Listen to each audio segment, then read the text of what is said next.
Hello friends, Tally Prime की series में आपका स्वागत है। मेरा नाम है वीरेंद्र सिंह। पिछले काफ़ी सारे सेशंस जो हमने कवर अप किए हैं वो अकाउंट्स ओनली के साथ थे। हमने जितने भी अपने अकाउंट्स मेंटेन किए वो अकाउंट्स ओनली के साथ थे, लेकिन इस सेशन से हम अकाउंट्स विद इन्वेंट्री की जानकारी लेने वाले हैं। अकाउंट्स विद इन्वेंट्री का सीधा सीधा अर्थ ये है कि अभी तक जो आप परचेज़ कर रहे थे या सेल्स कर रहे थे वो सिंपल आप परचेज़ या सेल्स लिख के कर देते थे, लेकिन अब की बार आपको स्टॉक आइटम्स भी साथ में मेंशन करनी है। आप जिन गुड्स में व्यापार करते हैं उनकी जानकारी भी आपको देनी है। जैसे मेरे पास यहाँ एग्जांपल पहले से है, मैं लैपटॉप में डील करता हूँ, यानी कि कंप्यूटर का कार्य करता हूँ, कंप्यूटर सेल या परचेज़ करने का। तो लैपटॉप जो है मेरे पास डिफरेंट कैटेगरीज़ के हैं, और जैसे मेरे पास 2 कैटेगरीज़ के लैपटॉप हैं यहाँ पे 15.6 स्क्रीन के साथ, 14.8 स्क्रीन के साथ। फिर उसके बाद मेरे पास अलग तरह का स्टॉक आइटम्स पड़े हुई हैं, जैसे एसर जो है, डेल का लैपटॉप पड़ा हुआ है, एचपी का पड़ा हुआ है, फिर डेल का है, फिर उनकी क्वांटिटी पता लग जाएगी मुझे कितनी क्वांटिटी है। अब इन सब को मैं अपनी यूनिट ऑफ मेजरमेंट से माप ये भी चेक कर सकता हूँ कि मेरे कितने पीसीस पड़े हुए हैं। तो एक सिंपल सी बात ये है कि अगर आप अकाउंट्स को विद इन्वेंट्री करना चाहते हैं तो आपको कुछ और चीज़ों की जानकारी देनी होती है टेली प्राइम को, ताकि आप एंट्रीज को करते समय अपने स्टॉक की इन्फॉर्मेशन को भी वहाँ से बता पाएँ। तो यहाँ पे मैं आपको बता दूँ कि सबसे पहले आपको अकाउंट्स विद इन्वेंट्री के लिए कुछ ऑप्शंस ऑन करने हैं, उसके साथ अपना यूनिट्स स्टॉक आइटम्स क्रिएट करनी है। तो आइए देखते हैं इस सेशन में हम ये किस प्रकार से कर पाएंगे। यहाँ मैं गेटवे ऑफ टेली पे आ चुका हूँ। सबसे पहले जो सबसे इम्पोर्टेंट कार्य आपको करना है, आपको सबसे पहले F11 प्रेस करना है और ये सुनिश्चित करना है कि इन्वेंट्री में मेंटेन इन्वेंट्री यस रहे, integrate accounts with inventory option भी यस रहे। अगर ये ऑप्शन यस नहीं रहेंगे तो फिर एक छोटी सी समस्या ये रहेगी, हम अपने अकाउंट्स के एंट्री को इन्वेंट्री के साथ नहीं कर पाएंगे। तो मैंने यहाँ दोनों पहले से यस कर दी हैं। वापस आ जाता हूँ यहाँ से। इसके लिए आप कंपनी मेन्यू को सिलेक्ट करके फीचर्स में भी जा सकते हैं और यहाँ से भी आप ये कर सकते हैं। इसके बाद मुझे यहाँ पे अगर आप क्रिएट पे चले जाएँ तो आप देखेंगे कि जहाँ अकाउंटिंग मास्टर्स आ रहे थे group, laser, currency, voucher type के नीचे अब इन्वेंट्री मास्टर्स भी अवेलेबल हैं। अगर आप अकाउंट्स विद इन्वेंट्री ऑफ रखेंगे ऑप्शन, यानी कि उसे डिसेबल रखेंगे, तो उस केस में यहाँ पे इन्वेंट्री मास्टर्स नहीं आएंगे।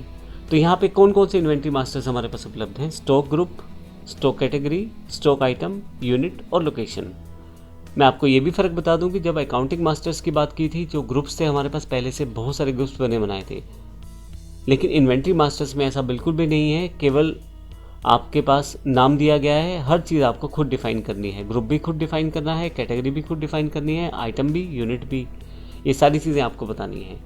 तो इससे पहले हम अकाउंट्स को इन्वेंट्री के साथ शुरुआत करें। सबसे पहले ज़रूरी है कि आपको उस आइटम की यूनिट डिसाइड कर लेना जिस आइटम को आप बेचते या ख़रीदते हैं। जैसे एग्जांपल, अगर मैं किसी लिक्विड आइटम जैसे घी की सेल करता हूँ तो मुझे लीटर्स में क्वांटिटी को रखना है, तो उसके लिए मुझे यूनिट लीटर चाहिए। अगर मुझे आटे का व्यापार है, किलो में मैं करता हूँ, तो मुझे किलो की यूनिट चाहिए वहाँ मापने के लिए।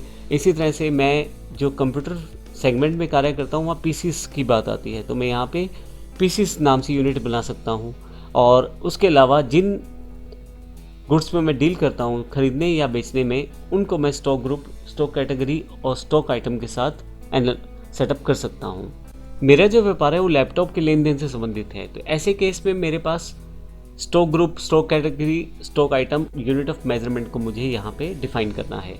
मैं आपको ये बता दूँ कि लैपटॉप बेचते वक्त या खरीदते वक्त वो पीसीस में संख्या रहती है उसकी।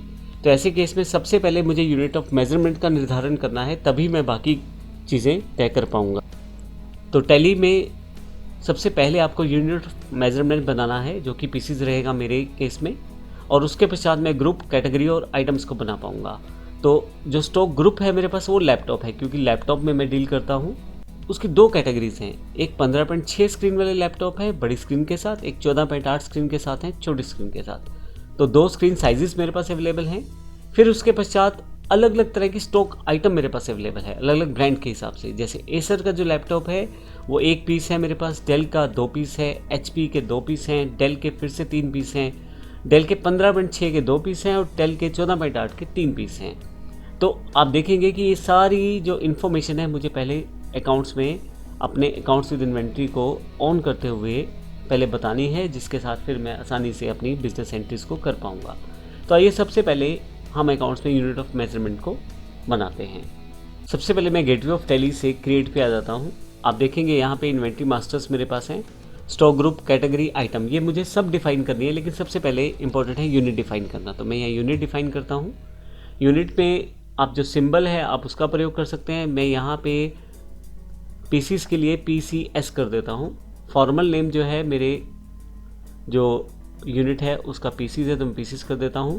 नंबर ऑफ डेसिमल प्लेसेस, इसका अर्थ होता है कि दशमलव के स्थानों तक अगर आप चाहें तो अपनी पीसीस की कैलकुलेशंस कर सकते हैं, लेकिन मेरे पास ऐसा ऑप्शन फिजिबल नहीं है, यानी कि पीसीस जो हैं वो डेसिमल में नहीं होंगे। लेकिन ऐसा बिजनेस जिसमें आप यूनिट क्रिएशन ऐसा प्रयोग कर रहे हैं जो कि डेसिमल में हो सकता है, तो फिर आप उसका प्रयोग यहाँ पे करें। जैसे आप कोई पेट्रोल बेचते हैं, आप आटा बेचते हैं, कोई लिक्विड का आइटम है जो बेचते हैं, ऐसी क्वांटिटी जो आप डेसिमल में बताना चाहते हैं वो आप यहाँ पे शो कर सकते हैं। मैं अभी इसे 0 कर देता हूँ। एंटर करते हुए ये मेरी यूनिट जो है वो क्रिएट हो जाती है। तो इस सेशन में हमने देखा हमने यूनिट किस प्रकार से क्रिएट की, और बेसिकली हमारे पास अकाउंट विद इन्वेंट्री से किस प्रकार से हम आगे आने वाले सेशंस में देखेंगे वाउचर को कैसे क्रिएट करेंगे। साथ ही इन्वेंट्री मास्टर्स को भी देखेंगे किस प्रकार से हम बनाएंगे। धन्यवाद।